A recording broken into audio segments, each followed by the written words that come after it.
আসসালামু আলাইকুম দেশবাসী, আপনারা সবাই কেমন আছেন? আপনারা সবাই হয়তো ইতিমধ্যে জানেন যে আমরা 30 জন লোক একসাথে রাশিয়াতে আসছিলাম। 30 জন একসাথে আসার পরে আমাদেরকে আমাদের এজেন্সি 2 জন রাশিয়ানের হাতে উঠাই দিয়েছিল। তারা আমাদেরকে কোনো আসার পরে কোনো ধরনের মোবাইলের মাধ্যমে কোনো হেল্প করে নাই, কোনো নেট দেয় নাই, ফোন নিয়ে নিয়েছিল। আমাদের কাছে কোনো নেট ছিল না। আমাদেরকে আলতু ফালতু বোঝায় বলছিল যে আমাদেরকে টুন কোম্পানিতে কাজ দেবে, কনস্ট্রাকশন সাইডে কাজ দেবে। এই সমস্ত কথাবার্তা বলে আমাদেরকে মনে করেন যে যুদ্ধক্ষেত্রে পাঠিয়ে দিয়েছে, আমাদেরকে বিক্রি করে দিয়েছে। আপনারা হয়তো ইতিমধ্যে জানেন। এবং ওইখান থেকে আসার পরে আমাদের একটা ক্যাম্পে নিয়ে আসা হয় 30 জনকে।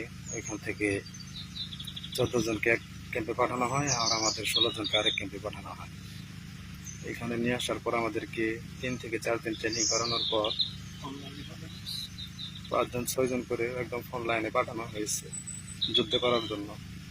সেই ফোন লাইনটা হচ্ছে গেসাবুল জঙ্গল। হ্যাঁ, সেখানে মাটির নিচে গ্রেনেড থাকে, মাইন পোতা থাকে, উপরে ড্রোন থাকে, আর আমাদেরকে ড্রোন দিয়ে কন্ট্রোল করা হয়। মাছের টুক হিসেবে আমাদেরকে ইউজ করা হয়। আমাদেরকে ডাইনে যেতে বললে ডাইনে যেতে হয়, বামে যাইতে বললে বামে যাইতে হয়। এইভাবে আমাদের এখান থেকে 12 জন মানুষ মারা গেছে। এই 12 জনের ভিতরে 12 জন মানুষ মারা গেছে পরিপূর্ণ বলতে পারবো না, আপনারা হয়তো জানেন।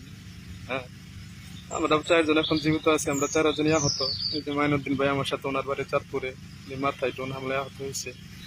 আমি বাম হাতে আহত হয়েছি। এখন আপনাদের কাছে, দেশবাসীর কাছে একটাই অনুরোধ, দেশের সরকারের কাছে অনুরোধ, আমাদেরকে বাঁচান, আমাদেরকে রক্ষা করুন, হেল্প করুন। আগে আল্লাহ, পরে আপনারা। আমাদের 4 জনের 2 জন হাসপাতালে, আমাদের 4 জনের ভিতরে 2 জন এখন অন্য একটা হসপিটালে আছে, আর আমাদেরকে একদম ক্যাম্পে রাখা হয়েছে। যে কোনো সময় আমাদেরকে এখান থেকে ফোন লাইনে পাঠিয়ে দিতে পারে। কখন পাঠায় সেটা আমরা জানি না, আল্লাহ ভরসা, আল্লাহ ভালো জানে। আর আমরা তো ভাষা বুঝি না, কোনো কিছু বুঝি না, বুঝাই বলতেও পারি না। আমাদেরকে যখন যা বলে তাই করতে হয়। আর আমাদেরকে অনেক নির্যাতন করছে।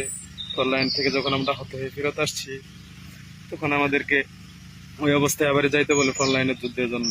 এখন আমরা যাই নাই বিধায় আমাদের মারধর করছে, মাটির নিচে ভাঙ্গার আটকায় রাখছে 5 থেকে 6 দিন। খাইতে দেয় নাই, পানি পর্যন্ত খাইতে দেয় নাই, কোনো কিছু দেয় নাই। প্রতিদিন এসে এসে মারধর করছে।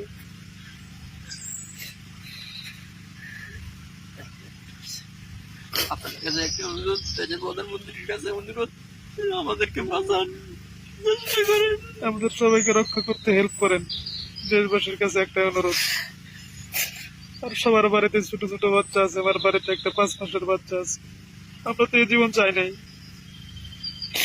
আমরা আসছিলাম শুধুমাত্র ডাল ভাত খেয়ে বাঁচার জন্য, আমাদেরকে এইভাবে বিক্রি করে দিছে। এখন কি করবো আমরা বুঝতে পারতেছি না, বুঝি না বাসা, কোনো কিছু বুঝি না। আমাদেরকে রক্ষা করুন প্লিজ, আমাদেরকে রক্ষা করতে হেল্প করুন। আপনাদের কাছে একটাই অনুরোধ, সকল স্তরের জনগণের কাছে একটাই অনুরোধ, আপনারা আমাদেরকে রক্ষা করতে হেল্প করুন। আমরা চাই দেশে যাই মরতে, আমরা মুসলিম।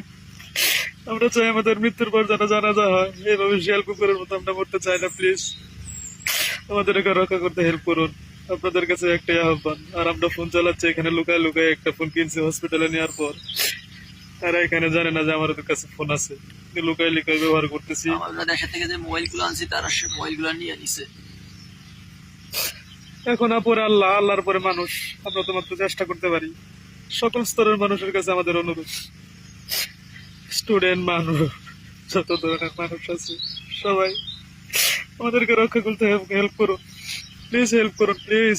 আপনাদের কাছে আকুল আবেদন। তা নইলে যে কোনো সময় আমাদের ফোন লাইনে পাঠাই দেবে, আমরা মারা যেতে পারি। যে কোনো সময় ড্রোন হামলায়, গ্রেনেড মামায়, অথবা মাইন্ডে পা করে মারা যেতে পারি। এইভাবে মৃত্যু চাই না আমরা। আমরা চাই আমাদের মৃত্যু পরে আমাদের জানাজা হোক, আমাদের ফ্যামিলির কাছে মরতে চাই আমরা। প্লিজ হেল্প করুন, হেল্প করুন, আমাদের বাঁচাতে সাহায্য করুন প্লিজ। প্রধানমন্ত্রীর কাছে একটা আকুল আবেদন, আমাদের বাঁচানোর জন্য আপনি হেল্প করুন প্লিজ, হেল্প করুন। আপনি চাইলে সম্ভব, আমরা যতদূর জানি। আর 14 জনের কি অবস্থা সেটা তো আমরা জানি না এখন পর্যন্ত। আমাদের 16 জনের ভিতরে 4 জন মাত্র জীবিত আছে এখন, সব সবাই আহত। কখন না কখন আবার পাঠাই দিবে সেটা আমরা বলতে পারি না। আর আমার বাড়ি হচ্ছে জামালপুর যারা 2 নং শরীফপুর ইউনিয়ন গোদাসিমলা গ্রামে। আমার বাড়ি চাঁদপুর জেলা ফরিদগঞ্জ থানা সুরমনগর উপসা দক্ষিণ ইউনিয়ন পশ্চিম কাউনিয়া মসজিদ বাড়ি। আর বেশি কিছু বলতে পারবো না, যে কোনো সময় লোকজন চলে আসবে। প্লিজ আমাদেরকে রক্ষা করুন, উপরে আল্লাহ পরে আপনারা আমাদেরকে রক্ষা করতে হেল্প করুন প্লিজ। আমরা এভাবে মরতে চাই না। আল্লাহ হাফেজ।